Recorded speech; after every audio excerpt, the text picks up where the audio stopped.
All right, moving right along, I would like to introduce our next speaker who is going to talk to us today about smoking cessation and exercise rehabilitation. Let's welcome Dr. Jonathan Whiteson, who is an assistant professor in the Department of Rehabilitation Medicine and an assistant professor in the Department of Medicine, Leon H. Tarney Division of Cardiology. Let's welcome Dr. Whiteson.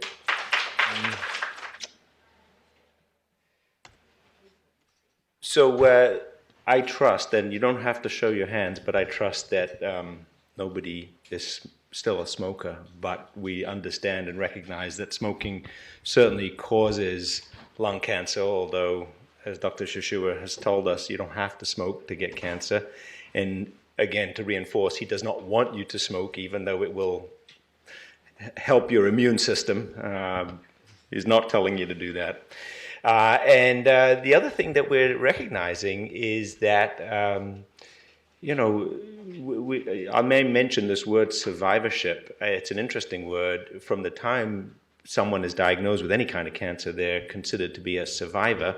But with advances in surgery and in chemotherapy and immunotherapy and radiation therapy and the whole field of cancer care, we're now having to think about cancer thrivers, as in people who are thriving or should be thriving post-cancer, because the cancer's a history now, and we want to take you beyond that. We want to get you back to life. When you go through surgery, chemo, radiation, as well as the emotional stress of it all, this is a very fatiguing process that you go through. So the world of rehabilitation, cancer rehabilitation in general, is growing to reflect that people are living long lives following a cancer diagnosis.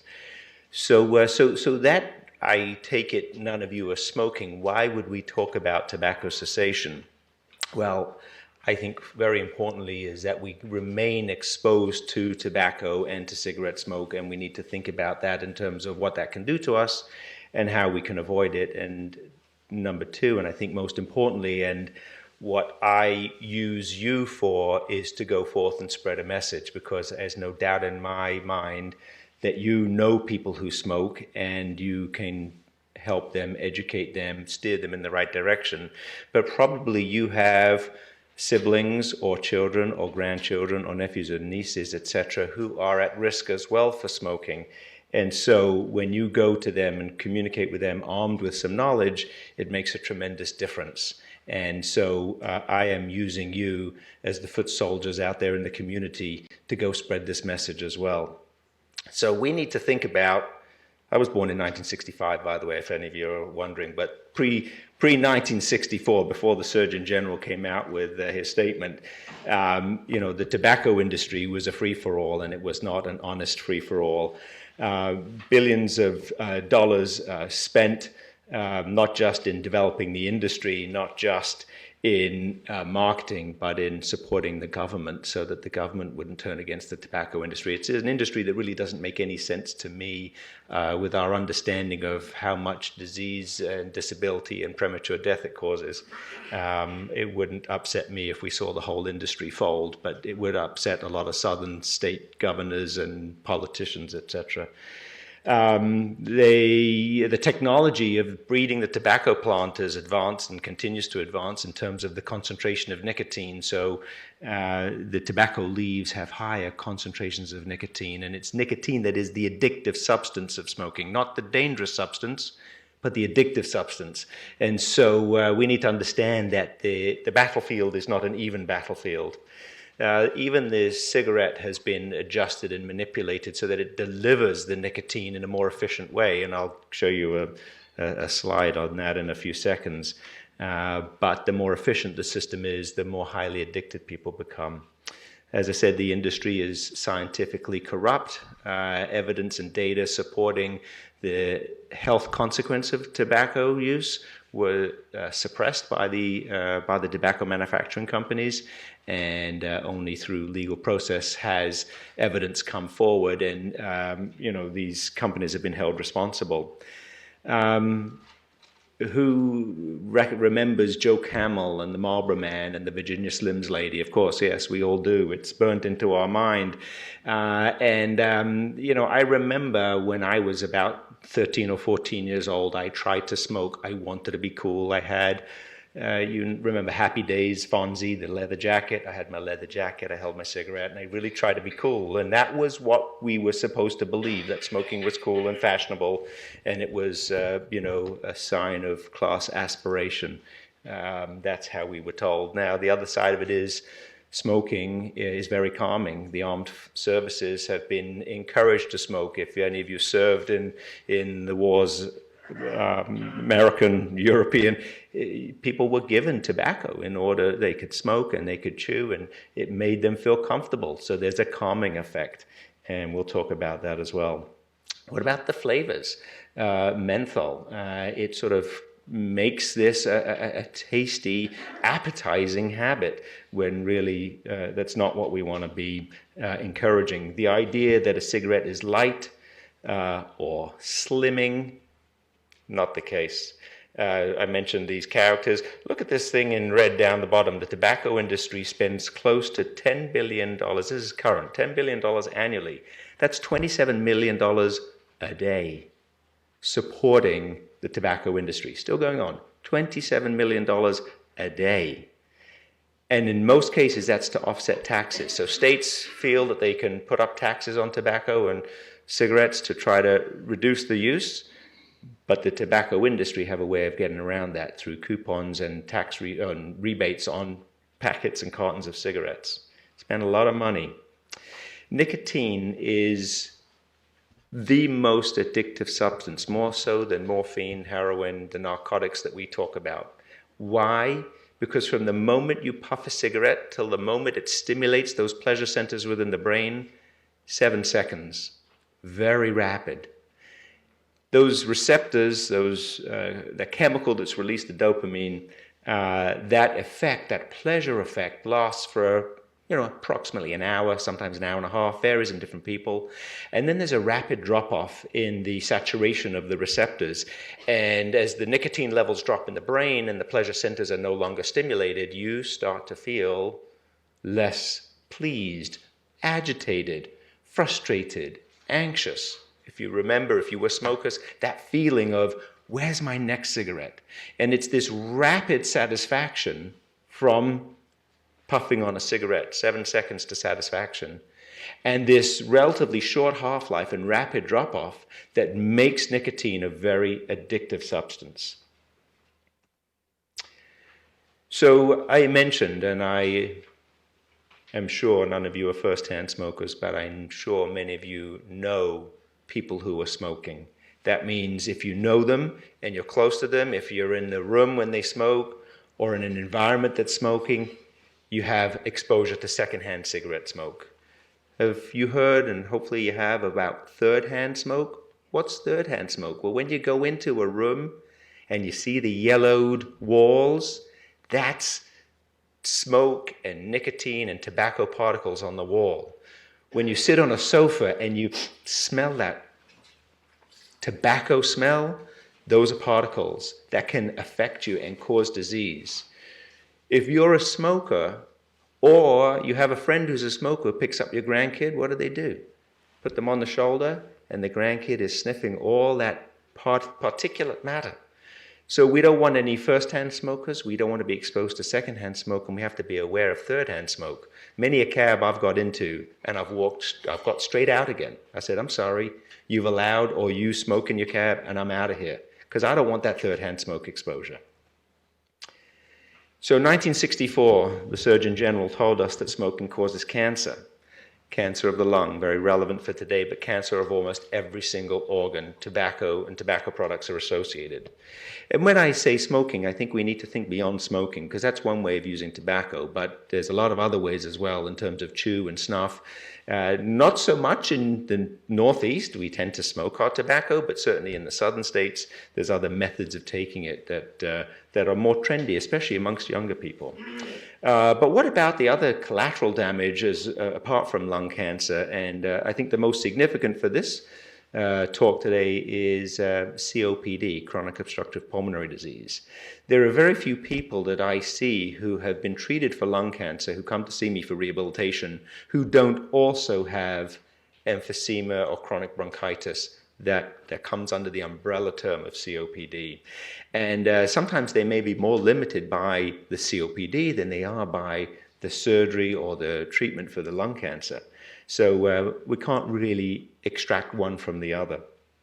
What about the cardiovascular system? Well, we know tobacco smoking affects the cardiovascular disease. That means heart attacks and bypass surgeries or stents. It means strokes and weakness and difficulty speaking, and it means peripheral arterial disease. And if you were a smoker and you had lung cancer, you may also have any of these other diseases as well, because it is a major risk factor for both. Despite the fact that the Surgeon General told us back in 1964, which is what, 53 years ago now, 52 years ago? I was born in 65 and I'm coming up for 52. So around that age, over 50 years ago, we still have lots of people who are smoking.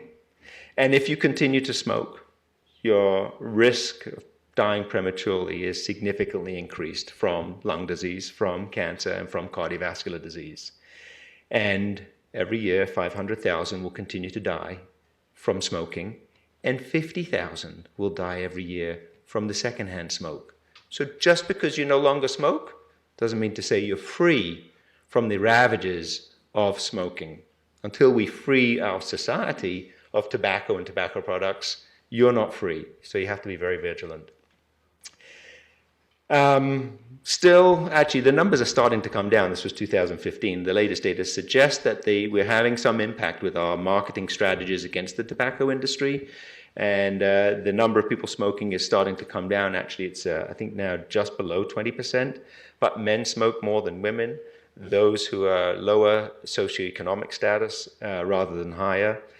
Same with education. And southern states, as I've been alluding to, rather than the Northeast and the West. Let's not forget the children. If you think back, if you were a smoker, when did you have your first puff? When did you have your first cigarette? It probably, like me, was when you were an adolescent, when you were 10 or 12 or 14. That was when you started your tobacco habit. And the same is true today as it was when you or I took that first puff. So we need to protect our children. 4,000 kids start smoking every single day. Still, we need to have those conversations. As I said, you need to be the foot people getting out there. Now, we have seen a decline in tobacco use, smoking amongst children, but what we're seeing is a rise in snuff and chew, which are sort of non-smoking tobaccos. And we've also seen an increase in e-cigarettes. And I think many of you would have heard of e-cigarettes, the electronic cigarettes. This is an industry that is growing tremendously, and many, many high school students, this is now old data, the latest data from 2015 to 16 shows it's closer to 15% of high school students have tried e-cigarettes. And this is a growing problem because we consider it a gateway to the tobacco industry. The e-cigarette industry started in China, small companies making these electronic devices that delivered nicotine. And now they've all been bought out by big tobacco. So Philip Morris, etc., all these companies have all bought out the electronic cigarette companies. Why? Because they see a market there. Their market is selling addictive, poisonous, lethal products. E-cigarettes, you have to have the conversation. Go out there, talk about it. Some of you may be using e-cigarettes. If you're still having nicotine cravings, you may have been exposed to that. It's not the right way to go. The hookah bars as well. That's an aromatic tobacco. Aromatic tobaccos are smoother. It's easier to take deep breaths. In fact, there's more smoke inhalation from smoking through a hookah than there is through a cigarette. The cigarette is more uncomfortable on the throat, but the hookah, through the water, doesn't filter out the poisons and the toxins, but it makes it smoother. So we've got to know about it. So we have a very active tobacco cessation program here at NYU, and we have several different clinicians who are involved. I myself am a tobacco cessation specialist, and these are some of this is the process that we go through. So first of all, we have to ask everyone, are you a smoker? because no one's going to necessarily volunteer it, but we have to identify the smokers. And then, of course, we have to say, well, you should be quitting smoking. Simple advice, a doctor or a clinician telling a patient to stop smoking, very poor rate of long-term quit, maybe 5 to 10% at best, but it's not really the best way to go. We need to get more in depth. We need to assess somebody's readiness to quit. And there's a lot of factors. If you remember when you quit, some people quit because they were told they have lung cancer and they just suddenly stop because there really is no option. But many of you would have struggled with quitting and had had many quit attempts. And this is still true today. It's very hard to quit. And we need to assess somebody's readiness. So someone will come to see me and say, I want to stop smoking, but yet we don't really stop them from smoking till months later. Of course, I want them to stop that day, but they're not ready. And we don't want them to go through this stopping and starting and stopping and starting. We need to establish a quit plan. We need to develop the support, the support from the medical team, the support from the family, the support from the friends. If you're a smoker, tends to be that you're part of a smoking society. And so we need to influence all of that. We don't want to have you stop smoking and find you have no more friends because they're all smoking and you just don't know what to do. So we need to prepare. We need to talk about medications, and I'll come to that in a few minutes. And then we need to keep an eye on you. You need to come back for follow-up so that we can make sure that we don't allow you or we help prevent the relapse. This Fagerstrom test, look at some of these questions. How soon after waking do you smoke? I've spoken to many people who before they get out of bed, really before they've opened their eyes, they've lit up their first cigarette. Very strong sign of addiction. What about if you smoke where it's forbidden, like in a church or a temple or places where you shouldn't, like a hospital? How many cigarettes do you smoke daily? Yes, of course. And also when you're sick, when you have a cold or the flu or you're not well, are you still smoking? These are real signs of heavy addiction. So counseling, very, very important. We have to understand what the best quit plan is for you, and it can vary for different people. We have to understand what your home environment is like. Are there other people there who are smoking? What are your triggers? Is it the cup of coffee? Is it the cafe that you go to, the path that you take first thing in the morning? We need to change habits so that if we change our morning habits, then maybe we can change the likelihood, reduce the likelihood that you're going to take that first cigarette. We need to develop that tight social network, engage people in helping you quit smoking. And we need to think about what your life is going to look like after quitting, because there is a good life after quitting. Set a quit date. It's not always the next day. It can be several months later. And then we have to manage this ambivalence. I know it's bad for me. As I said before, it certainly makes me feel good. So as I said, those who go cold turkey, 4% quit rate. Look down the red line, medications and counseling, 28% quit rate. So there's nothing perfect here. This is long-term quit rate. So lots of people are going to be trying to quit smoking. They'll go through various different processes. So this is an effort that you have been through, I'm sure yourself, but an effort you have to counsel and let other people know that they're going to have to go through.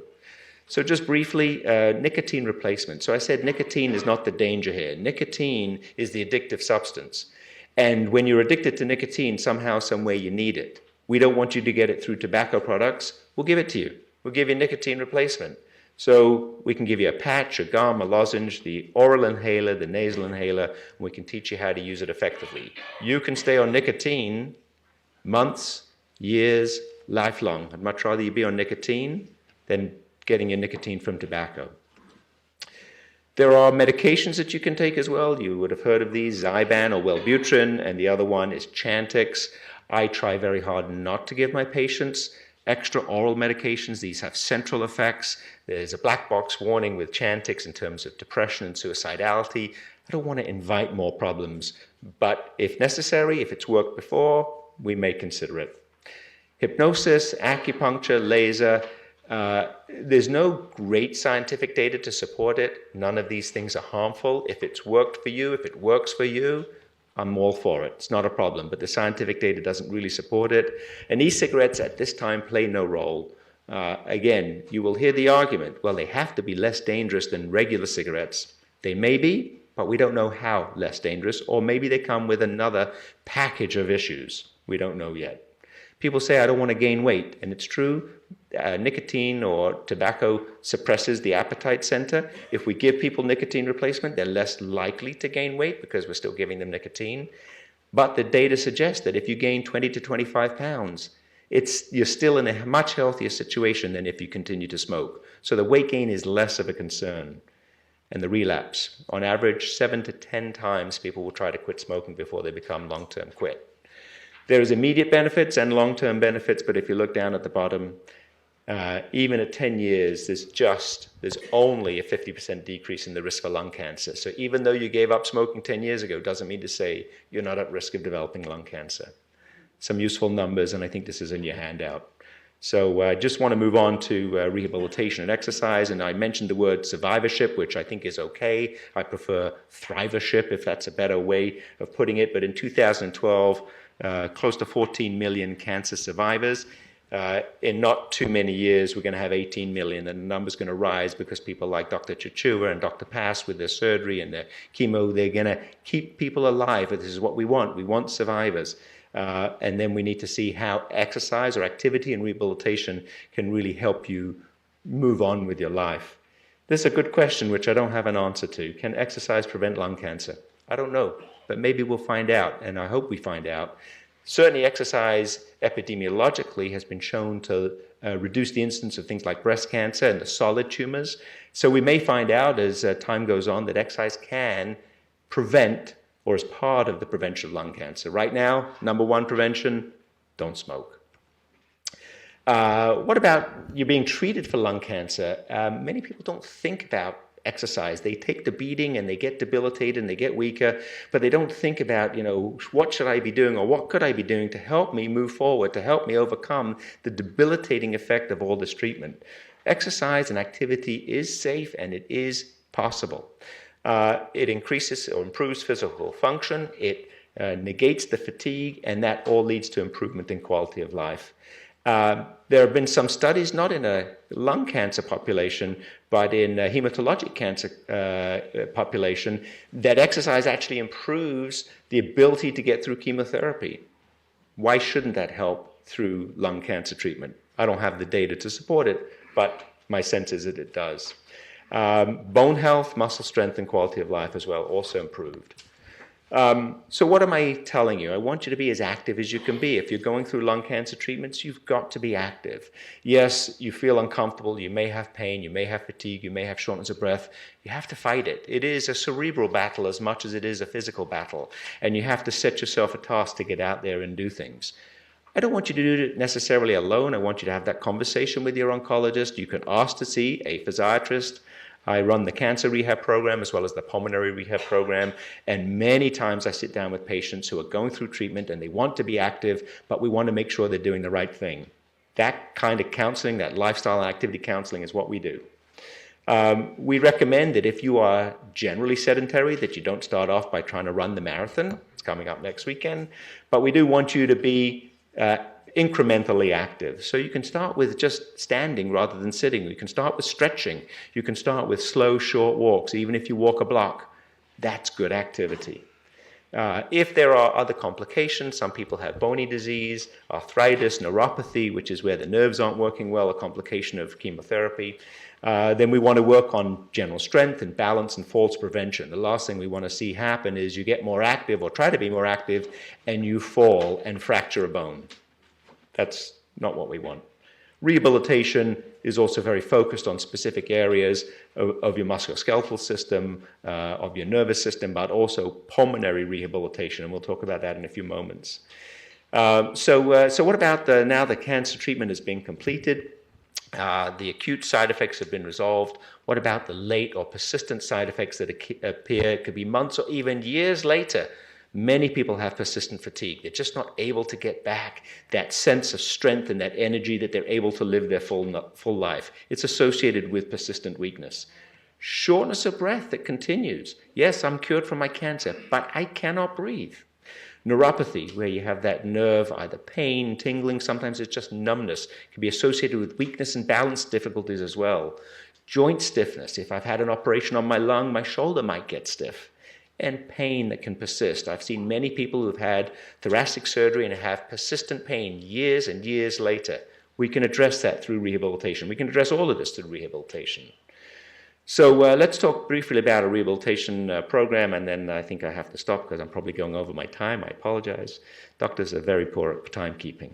What are our goals, our pre-program, our program, post-program, and our outcomes? So what are our goals? Well, we've talked about lack of strength, and we want to strengthen you. We talked about difficulty breathing, so we'll teach you breathing exercises and ways to improve the way that you oxygenate your body. We work on endurance. It's not just about having strength to stand. It's not just about walking the block. You want to go to the theater. You want to walk up the stairs. You want to play with your grandkids. You need endurance for that. We work on endurance training, treadmills and bicycles and step machines, etc.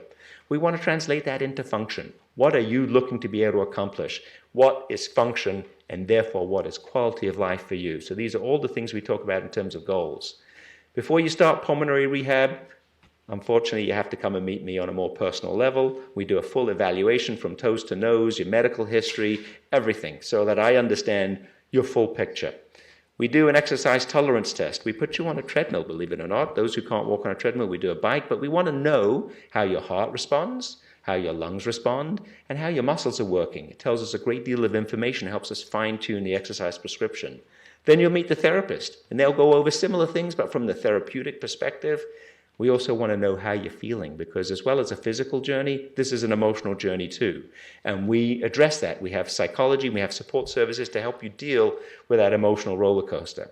And many people who lose their appetite or have lost weight, they may have loss of muscle mass. We need them to eat well and build up their muscle mass, so you'll see a nutritionist as well. The rehab program is 2 to 3 times a week, a total of 20 sessions. We do breathing exercises, strengthening exercises, postural exercises, balance and walking, and aerobic exercise. We have so much fun. We do. It's a very positive program. What about afterwards? You come back to see me again. We congratulate you. We do the exercise tolerance test again. We show you where you were and where you have now become. And we also plan your ongoing exercise. This is not 20 sessions and you're done. This is 20 sessions and you're safe to exercise, you've accomplished something, you're knowledgeable, but your lifetime, you need to keep exercising. You need to keep going with exercise. So we set you up for that. We see an increase in strength, we see an improvement in breathing, we see an improvement in endurance, we see an improvement in function, and most importantly, and what we focus on in rehabilitation, is your quality of life. For the sake of time, I think I'm going to call it a day. There are other slides to go through. It's in your handout, but I know that there are other people who are coming up to speak, and I certainly appreciate your time, and I do encourage you to be as active as you can. And Dr. Chachur and I talk about patients all the time and about what we can do to help them. As he's curing them, we want to get you back to full function. Thank you very much.